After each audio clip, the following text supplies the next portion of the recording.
Welcome to the Smoker's Lounge. This week we have the cool jazz stylings of Mr. Chet Baker. Chesney Henry, or Chet Baker Jr., was raised in a musical household in Oklahoma. His father was a guitar player, and coming of age in Southern California during the bebop era of jazz, Baker found success as a trumpet player in 1951 when he was chosen by Charlie Parker to play with him for a series of West Coast engagements. In 1952, Baker joined the Gerry Mulligan Quartet, which was an instant phenomenon.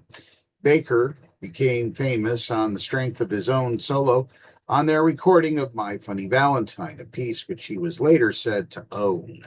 The quartet, however, lasted less than a year because of Mulligan's arrest on drug charges.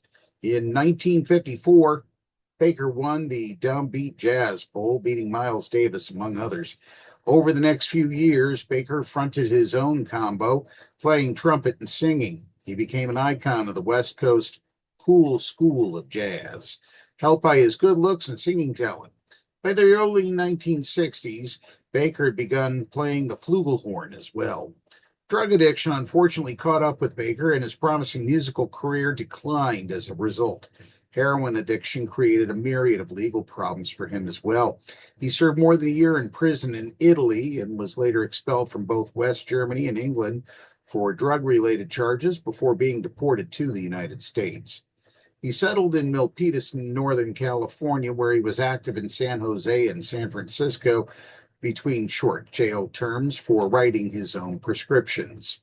After a gig in San Francisco in 1966, Baker allegedly was severely beaten while attempting to buy drugs. He sustained severe cuts on the lips and broken front teeth, thus ruining his embouchure.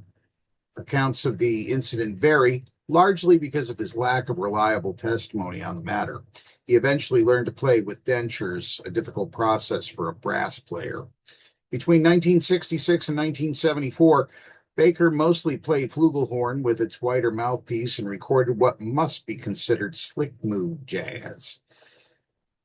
He eventually moved to New York City and began recording in earnest with other well-known jazz musicians such as Jim Hall. Later in the 70s, Baker returned to Europe where he was assisted by his friend Diane Bavra, who took care of his personal needs and otherwise helped him during his recording and performance dates. Sit back and relax for a full hour of smooth, cool jazz with Chet Baker in the Smoker's Lounge.